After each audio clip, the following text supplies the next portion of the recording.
Hey guys, in this video I'm gonna show you how to create a text to view animation like this one in Adobe Premiere Pro.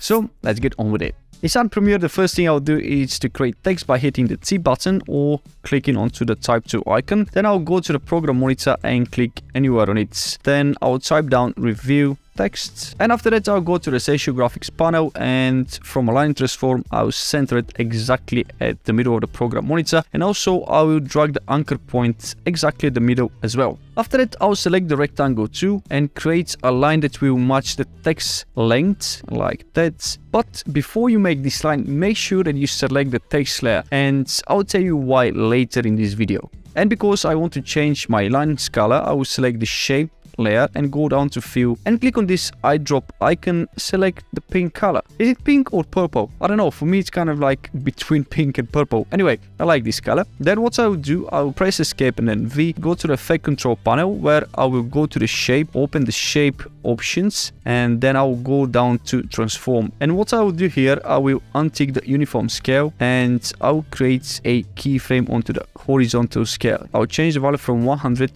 to 0. The next thing I'll do is hold shift and hit right arrow of the keyboard 2 times, which is 10 frames, and I'll go up to 102. And now we've got the line back onto the program monitor, and when I play it, we've got this cool line animation. Now in the next step, I'll go down to text and open its properties. Then I'll create a rectangle mask by clicking on this icon, and what I will do, I'll just make it wider so it will cover the whole text like that. I think that's perfect. And then I'll drag the mask to somewhere over here so it will be at one level with the line. Also, I'll click onto the inverted, and now we've got the text visible onto the program monitor. Then what I'll do, I'll go to transform and I'll change the position of the text, but before that I'll create a keyframe on it by clicking onto the stopwatch, which probably you already know. Then I'll drag the text down until it disappears. I'll move another 10 frames forward and bring the text back onto the program monitor. I'll just click in on this icon,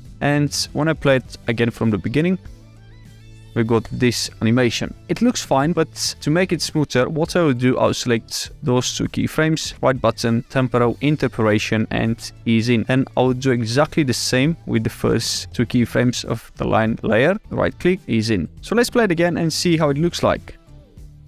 It looks really cool, but now we've got the intro and we have to create a outro. So what I will do, I will go back to the text, copy the last keyframe by pressing Ctrl and C, then I'll place it over here, then I'll select the first keyframe, Ctrl and C again to copy it, move 10 frames forward and Ctrl and V. And now I'll just do exactly the same thing with the line animation. I'll copy the last keyframe, which is the second one, Ctrl and C, then Ctrl and V, and then I'll copy the first one, then move 10 frames forward, Ctrl and V.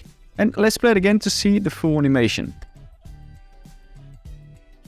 And if you remember earlier, I told you to create the line and the text in the same layer. So why doing this? Because now when you've done the whole animation, click with the right button, go up to export as motion graphic template, click on it, and from here you can change the name, you can change the destination, and also you can create a keyword for it. So I'm gonna click on OK, and then the next time when you want to use this animation, you can go to browse and just gonna type down review, enter, and let me just find animation, drag it and drop it. So next time you don't need to create this all over again. The only thing you can do is just make a little changes on the animation, but you're not going to do the whole animation. And with that being said, you can watch this video if you want to find out how to create a pop-up text animation like Mr. Beast in Adobe Premiere Pro. Thank you for watching, and I'll see you in the next one.